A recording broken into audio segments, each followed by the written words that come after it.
Hi, everybody. Welcome to another edition of My Faith with Homer and Pip. Homer?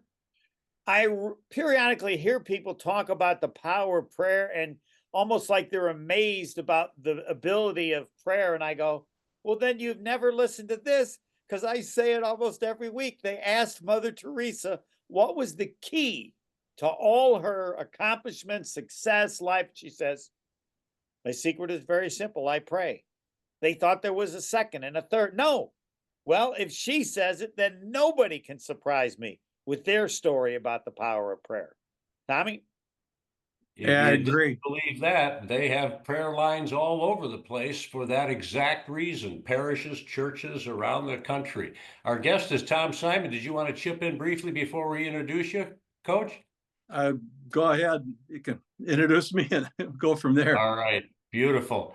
Well, as mentioned, our guest, you're seeing him right now, is Tom Simon. He has been kind enough to agree to be our featured guest on this week's edition of My Faith with Homer and Pip. Homer and the Holy Spirit put it together. Our producer is Brent Young. Can't do without him. I'm Tommy Pippins. And as always, Homer tees it up. Doesn't change. And my curiosity is as great as it is every show because I want to know how you start my faith. Okay. How do you? Well, I was talking to Tom yesterday a little bit, and it got me thinking about where I started from. I grew up in Menasha, Wisconsin. Okay, and my dad was one of 11 in his family, and they're all the Catholic and church tending people. And my mother was one of 8, and so as we grew up, went to St. Mary's grade school and high school in Menasha. And to give you an idea, I was born in 46. So, so in the 50s, when the Braves were playing in Milwaukee, I was growing up following Hank Aaron and Eddie Matthews and all the guys, as well as being 30 minutes south of Green Bay. My dad was a season ticket holder for the Packers. So the sports were in our blood. And we did all sorts of things. But of course, back in those days, we'd go to church almost every day at St. Mary's. It was a grade school and a high school. So it was a parish grade and high school. And and of course, you make your first communion in second grade and make your confirmation in 8th grade. And I was a mass server and so forth. And actually serving mass through high school years. Enjoyed sports, got into sports quite a bit, and decided to go to Madison, University of Wisconsin in Madison after I graduated in '64. And of course, Wisconsin had been to the Rose Bowl in January of '63, I think it was. Or anyway, and in fact, I went out for football at Wisconsin, and the guys who were seniors that year were freshmen on that last Rose Bowl team. And so I met some other guys there. And of course, you get into college, and all of a sudden you're away from home. You're away from your family, away from, I've got 2 younger brothers and a younger sister. So I was the oldest of 4. And all of a sudden you get into college, you get into a dorm area, and now you're being challenged by other students that can test your mettle on what you understand about your Catholic religion. And one of the fellows in the dorm said, well, I'm on my own now. I'm going to decide if I'm going to go to church or not. He decided not to go to church. And I thought, I can decide also for myself. So I decided I'm going to go. So I decided to keep on going to church every Sunday as I did when I was younger. And plus, what's interesting too is that you'd have other people in school and so forth would kind of challenge you on your beliefs and so forth. And it had me thinking about what I needed to concentrate on. And so you get challenged, and I look at years 18 to 23, and during that time frame in Madison, I don't know if you remember some of the stuff that was happening, but it was quite a difficult situation in Madison because there were a lot of protests on the Vietnam War. And I remember there was a Dow Chemical protest that took place, and I was there. And you had students who were wanting to shut the school down, shut the Commerce building down because Dow Chemical was recruiting students to be employed by them. And of course, they were making napalm at that time. Well, across the street, the first day they said, well, we're going to just protest. The next day they decided to block the halls of the Commerce building. And so it's people who know the Madison campus, it's a very busy place, and we had 40,000 students there at the time. And then you had 50 helmeted policemen across the street call out and say, well, this is an unlawful assembly. Well, they went in, started trying to pull kids out of the building, used their nightsticks and started pounding on some of these kids. And it's like, all of a sudden you see blood on the ground. And of course, the students that were outside there were actually sympathetic to the protesters, and things like that just hit you as what was going on. And of course, before that, when I was a senior in high school, is when John Kennedy was killed, President John Kennedy. And so it starts challenging your faith and your beliefs and so forth. And I came away from the protests there in Madison and the other protests that took place. And of course, the time I was there, Bobby Kennedy was shot, Martin Luther King was shot, and just a real hectic type of situation in Madison at that time. So that was my college years, and I started going to church. Following Vince Lombardi, and Lombardi said that he was a daily communicant going to church each day. And I said, well, if it's good enough for Lombardi, it's good enough for Tom Simons. So I started doing it. I started going to church each day. And after I graduated, I started looking for different positions and so forth. And of course, the Vietnam War was overhead, and people were looking at ways in which they would not have to get into the military. And at the time, anybody who was in teaching was able to get a deferment. And at that time, I was going to move back to Menasha because I was had a sales job, kind of a funny sales job. It was I was selling cookware directly to single working girls. Okay, nobody as a young 23-year-old, 22-year-old wants to call in single working girls, but we were doing that. But then I went in to see the priest at St. Mary's, and he looked up at me and I said, "Do you need any male teachers?" He looked up at me and he says, "You know, we are looking for one to teach sixth grade." And I said, well, he asked me if I thought I could handle it. And I said, well, sure. Well, then a couple weeks later, he said, our eighth grade male teacher had left, and could you handle eighth grade? And I said, well, sure. You know, I'm kind of confident in myself that I could do all that. So that was the beginning of my teaching career. And I enjoyed it so much that that first year I was coaching grade school basketball, and I was the golf coach and for the high school team, as well as the freshman football coach for the St. Mary's football program. And so started teaching and enjoyed that. And of course, then I think we were having the kids go to church maybe 3 times a week or whatever it was.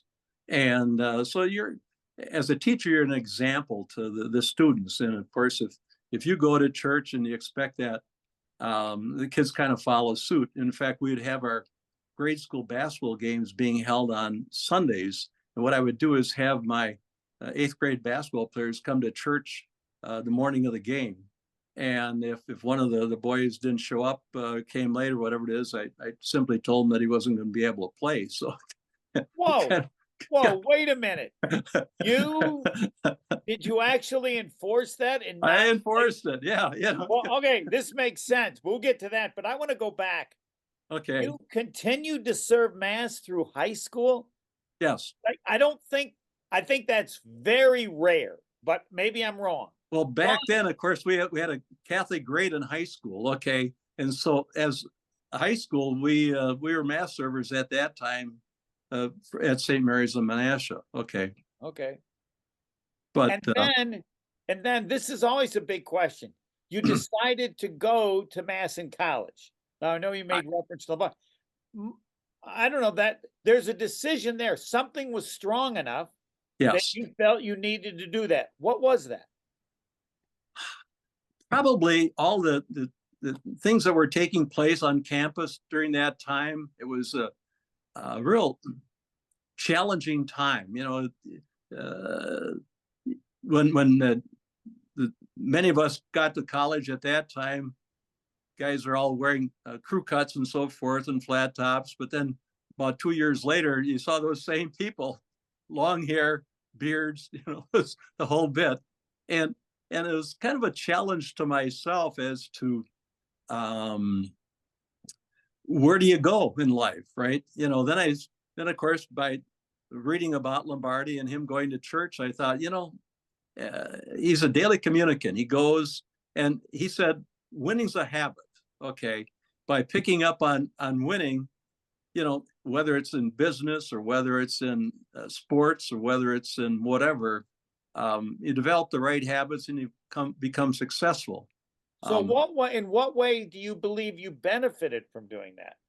Because some Lombardi says it's fine, but again, it doesn't have to keep continuing. He's not going with you. No, I know that. And it's just then the people that I would see at church, and I would start talking to some of the priests and so forth there, and people that became friends. You know, you get to know different ones, and so that's what I did. What about your faith? Was it talking to God? Was it going to mass? What about your faith was so strong that all these things occurred?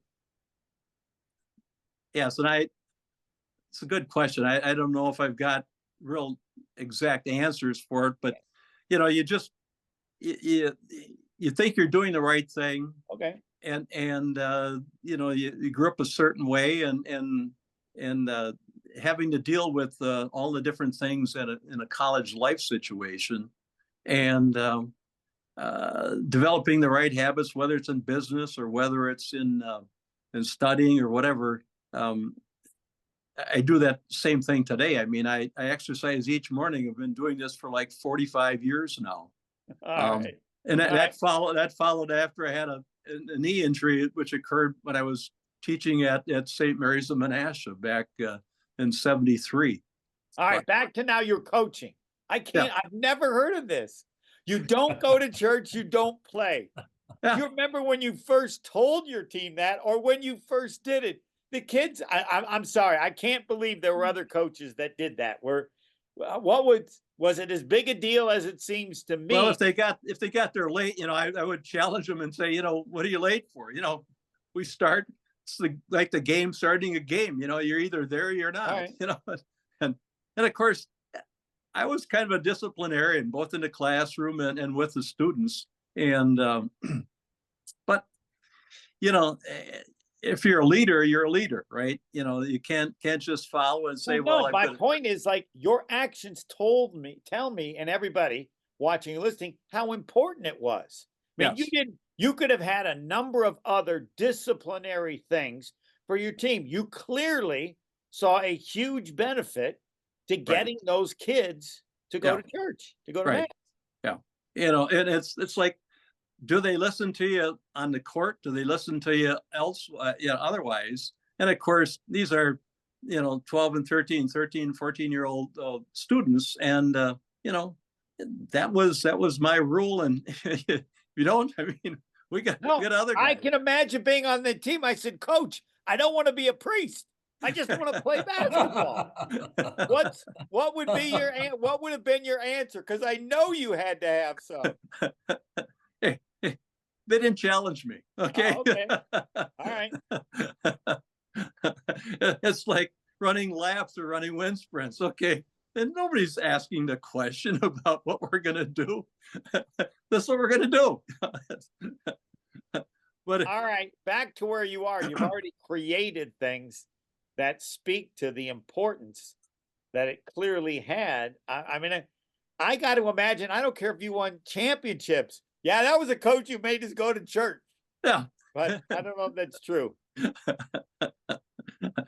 It'd be interesting to hear what some of the players did, but there was one fellow, remember the name Chris Farbach?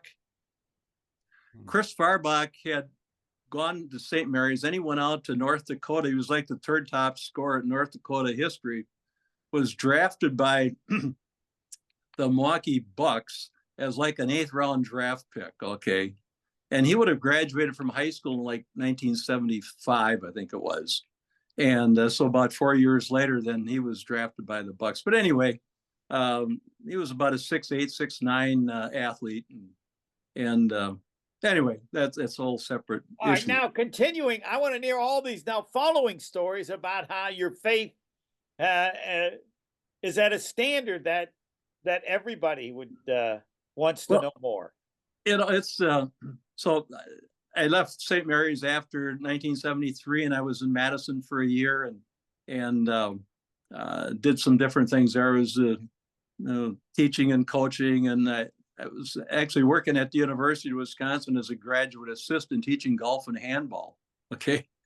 And substitute teaching in the Madison public schools, and helped Bert Hobley coach football at Madison West. And from there, I went to a little town in Minnesota, about 70 miles west of the Twin Cities. And faith-wise, you'd have to go to a neighboring city to go to church.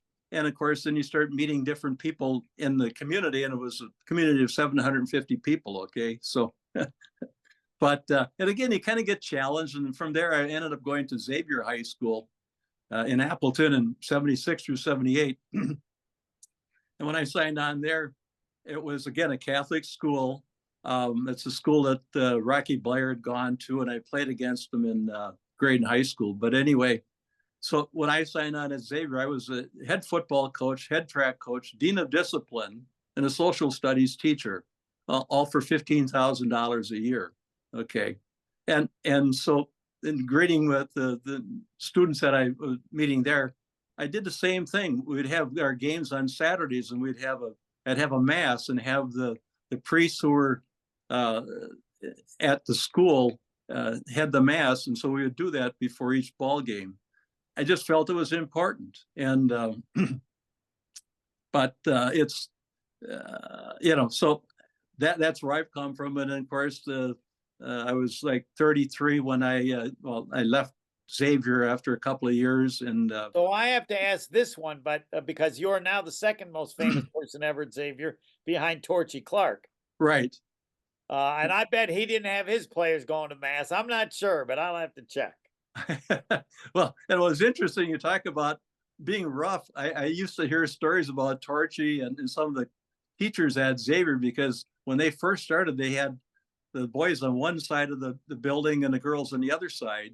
And they're guys that were held up against the wall and so forth for misbehaving in a class. I mean, that's the way things were back in the 60s. But so anyway, and so after being at Xavier then for a couple of years, then I left, got into business with Kimberly Clark, moved down here to Milwaukee and got married. My wife and I was 33 years old.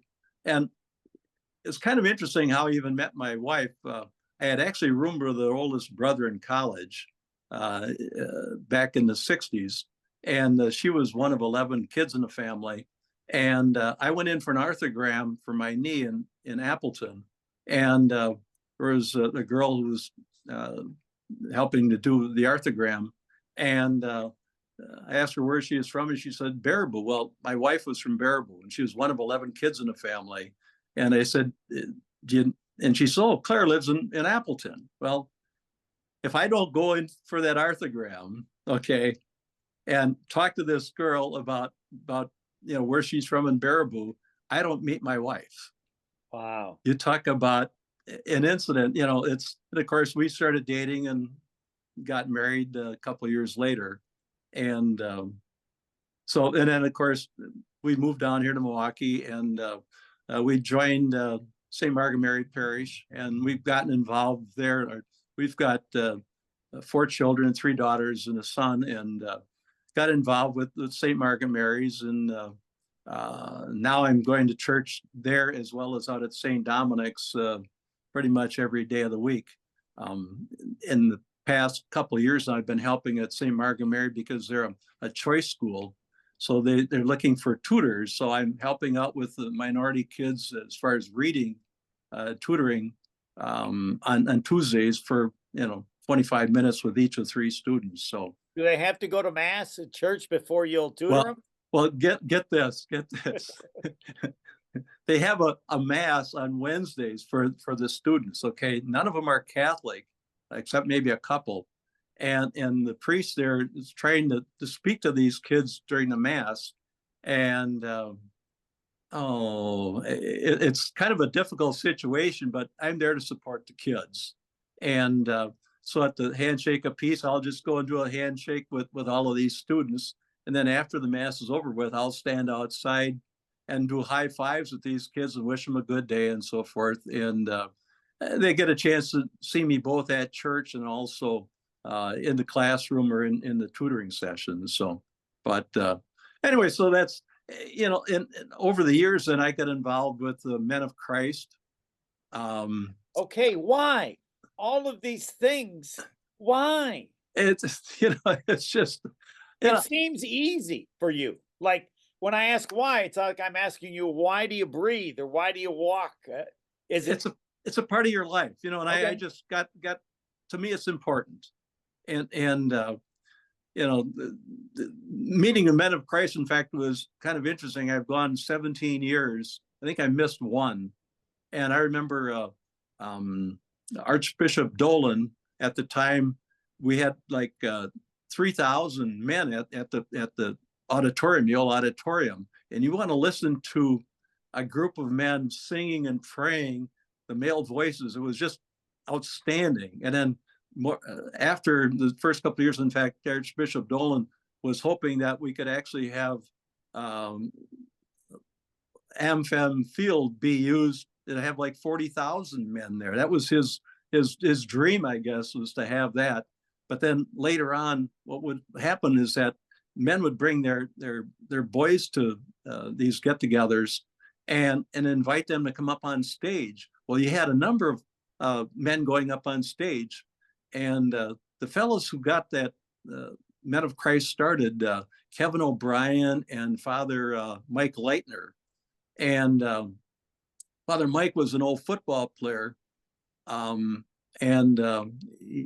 his whole story is just unbelievable. He had gone to Medjugorje and had a vision there at Medjugorje, and he and one of the first sessions of Men of Christ, he must have talked to one of the fellows there and told him the fellow was interested in becoming a priest, and he ended up becoming a priest. And then a few years later, after he became a priest, he was actually directing the Men of Christ Saturday that we had. So it was, and from then on, a number of these young men started joining the priesthood. So it was just the prayer that was going on, and just the good people that you'd talk to and meet.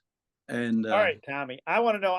Tommy's got some questions. We've kept him out of this too long. Okay. No, it's all good. It's all great. Tom Simon is our guest on My Faith with Homer and Pip. With the Homer, I'm Tommy Pippins. We are produced so well by Brent Young. And Tom is a guy who sports have been his life, but obviously faith even more central. He went toe-to-toe, Homer, with Barry Alvarez, the football legend, talking about strategy. Why don't you do this or that? But that might be a conversation for another time. Tom, have you ever wondered, even for a moment, what would have happened if you had followed your roommate in saying, you know what, I'm on my own here. I don't really need to go to Mass. How might life have been different for you? I guess I don't even want to question that. I mean, I made a decision back then, and I made the right decision, the way I feel. And but everybody, you get challenged with different things as you get into the getting away from your parents and in your growing up world. And that's when you have to kind of figure out who you are and what's going on, and you get kind of pushed and shoved and get challenged. And heck, in high school, grade school, I was kind of a shy guy, and all of a sudden I got that sales job in Madison, and you can't be shy anymore. You got to get up and say something. And I think that's what helped me become a teacher and a coach besides, but you But just, wait, if there was somebody who's in college today yes. and said, there right where you were, why would you say you should go to church? What would you tell them is the reason why they should do it? Because of what you or how you benefited? It's a good question. I guess by example, you can tell somebody to do things, and we've got, like I said, 4 children, and my children aren't going to church. I can suggest different things, and yet there's times now when we've taken my grandchildren from Wauwatosa. A couple of years ago, we drove up to Mall of America, and on the way up, I said, we're going to say the rosary. And we used to do that with our kids, okay, as we would travel and so forth. And so we get up there, have a good time at Mall of America. And on the way back, I don't bring it up right away, but my granddaughter, who's 11 years old, says, are we going to say the rosary? And it's just something simple, right? Yeah. And so it's just, and of course, they go to St. Jude's in Wauwatosa, the 2 kids do. And so you just, you hope and pray that your own kids can kind of follow suit and move forward that way. So, When have you felt closest to God? oh, when I've had surgeries, it's always kind of interesting when they put you under, okay, and it's fun. You think about, is this going to be the end? There was a basketball player at Wisconsin. He played during my time. Well, he was a roommate or teammate of Mike Carlin. Mike Carlin was a basketball player at Wisconsin. And this other fellow, I heard about how he died. He died in a hospital. And there was something that went wrong. They didn't notice it. And the guy passed away. And it's like, well, wait now, what happens in life? Where do we go from here? And you start asking questions, and you start seeing. Then also I find, for instance, when I go to church at St. Dominic's, they may have 80 to 100 people out there. And I'll go and I'm thinking, I know I'm not the oldest one here. And probably the church is probably one of the places where you've got couples together. They're there supporting each other. And I think that's a strength also with my beliefs and so forth, and what's kept my wife and I strong together. Although it's kind of funny because for the longest time, I was actually rated number 4 in the family, or number 5, I think. All of our 4 kids were ahead of me. So now that the kids have moved out, I'm back to either number 1 or number 2. So, Tommy?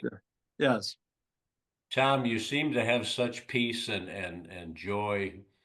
I'm curious, if you were coaching today as you did back in the day, would the kids still have to go to church, or could you just not get away I'll with it? answer that. Yeah. Yes. Yeah. Yeah. Would you find a way around all the rules these days? And he will inspire other coaches to require the same. And it doesn't matter what he says, he'll always be remembered. Who's that guy who made his players go to church? Yeah. You want to be like him. Guaranteed. Is that the case, Tom? Well, we had our kids go to church on Sundays. We expected them to be there. And of course, now I'm somewhat sad that they're not. But, I want to be the example. Okay, I want to be the example for my kids. And sometimes I think their dad is kind of old and fashioned and so forth. And I think now them raising their own kids, they're kind of checking to see if I understand what's going on. And my daughter out in New York, she and her husband both have their PhDs in chemistry, and of course they think they're pretty smart, which they are. But there's certain things that they need to learn also, and so we just try to help out and pitch in wherever we can and so forth. Yeah, and I just get a great benefit of going to church and thanking God for the gifts that I've received, and actually wanting to I like to get out after a mass and just talk to some of the people who are there. I think of how Christ went, he didn't stay around and sit someplace and wait for people to come to him. He went out and visited and talked to people. And I think that that's an important thing as far as our beliefs in our religion as well, is we can't be just sitting back. In fact, there's times now when I'll have lunches with people, and one of the first things we'll do is say a prayer, you know, show that we're praying. In fact, I think, Tom, I mentioned to you about meeting with one of the priests from St. Dominic's, who's now up in Grafton, and we met for lunch, and we, of course, said a prayer before eating our meal. Well, then later on, the lady said, well, the bill was already paid, so we didn't have to pay the bill. And I said, you know, maybe I should get a collar and put it on and go to different places and get that sort of a treatment. But, you know, I'm also there to support these priests, because I look at these men, young men, older men, as needing somebody else to kind of talk to them a little bit, be their friend, and be supportive of who they are and what they're doing. And I can foresee at times some of the priests being kind of alone by themselves, and, you know, they may not want to hear some of the things I suggested them to do, but whatever, you know, the little give and take and so forth, but there to support each other, and to make the going to mass not just an obligation, but something that can be enjoyable, and thank God for the gifts that we've received. So, Tommy, I just want to let you know, yeah. people are going to use this for so long ago. I want you to be like him. I want you to be. Why can't you be more like him? Yeah, yeah. He lived it, and he lives it now.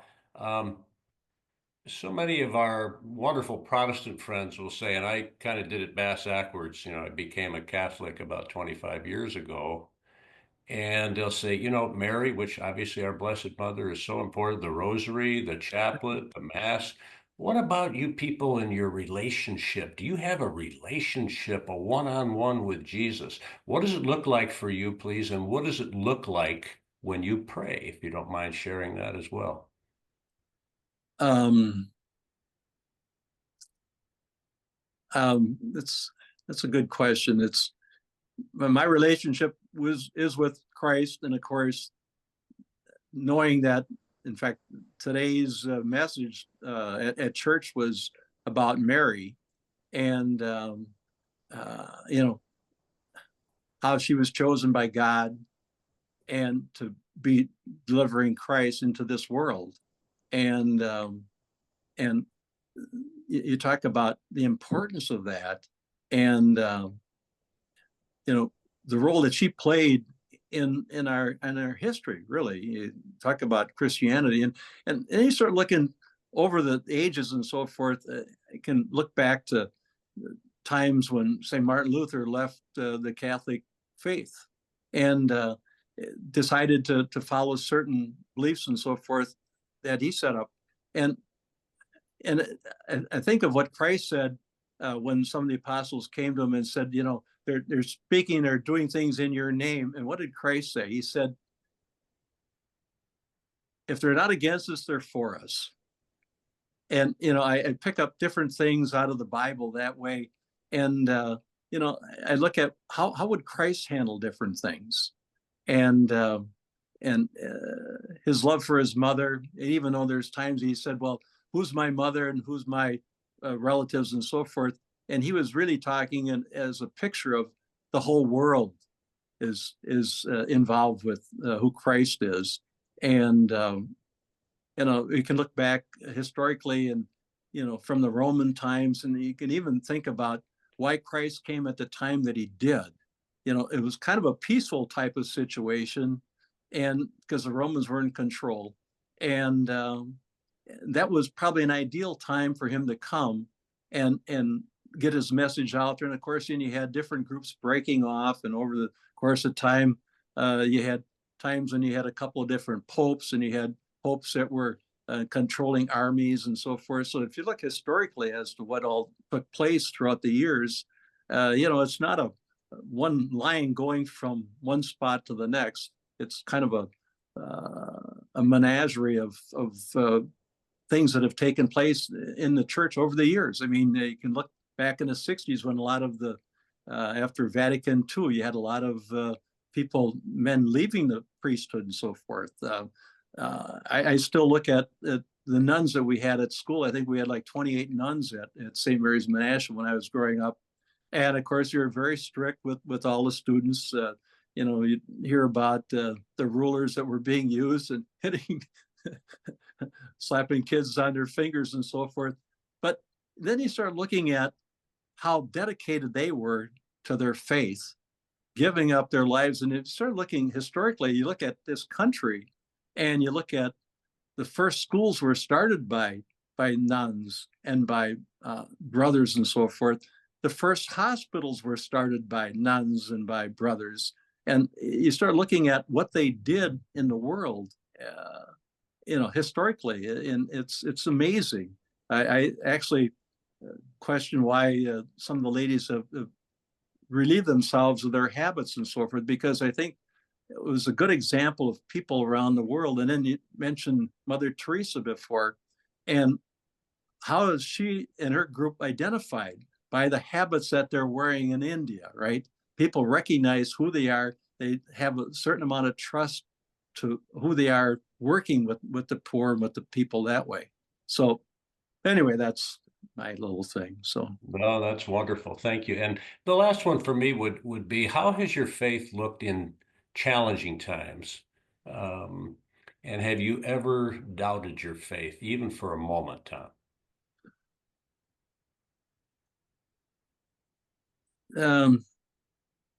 Not to a great degree. All of us have disappointments in our life, different things that aren't going right. My wife and I sometimes don't get along real well and have it out, but she's an Italian, okay? So it's like, and then you can walk away from it and go and say, well, okay, at least I've got God that I can hang on to it and hang on to Christ. And then of course we make up and you move forward again. But and of course she's been a real great partner to be with throughout the years, and we kind of help each other out that way. She'll tell me when she thinks I'm wrong, and I may suggest that she might not be right also. But anyway, so it's a give and take that takes place. So Homer, anything else from you, buddy? No, it doesn't matter what we had. We can close. He's the coach who had his kids go to church or they don't play. There are other great things, but I'll tell everybody, you gotta watch and see this one. Did any of you guys see the movie The Forge? I don't think so. No, but I will. Are you suggesting it? I'm suggesting it. Yeah, we've seen it, and it was a story of this young boy who just finished high school. He's a black fella, and I'm trying to think of what city he'd be in. But anyways, he's just a hot shot black basketball player, and his mother was a single mother, and she said, "Well, you're going to have to get a job, okay?" And he goes, "Well, what do you mean getting a job?" He said, "Well, she said you're going to have to start paying rent, okay?" And so he goes out and he goes to this one place, and it's a kind of an ice cream type place, and he sees this good-looking girl behind the counter, and he goes up and he's going to kind of schmooze her a little bit, and the father comes out and says, "Is there something that you want?" and the guy goes, "Well, no." So then he leaves. The kid leaves. Well, then he goes to another business, and a fellow there, an older guy, black guy, starting his business or has his business going, and he sees him and he almost is interested in being a mentor to this boy. Okay, well, he signs him up to work for like 3 days a week or whatever it is. Well, one of the days he plays his video games at night till 2 o'clock or whatever it is in the morning, and then he shows up late. And now this mentor fellow invites him into his room. He says, "I bought these sandwiches here, but now they're about 2 hours cold. So this is what you can eat." But anyway, it carries on from there that then this guy works in his business. And the other guy, you find out that he had actually, one of his son actually gotten killed by a drunken driver. Okay.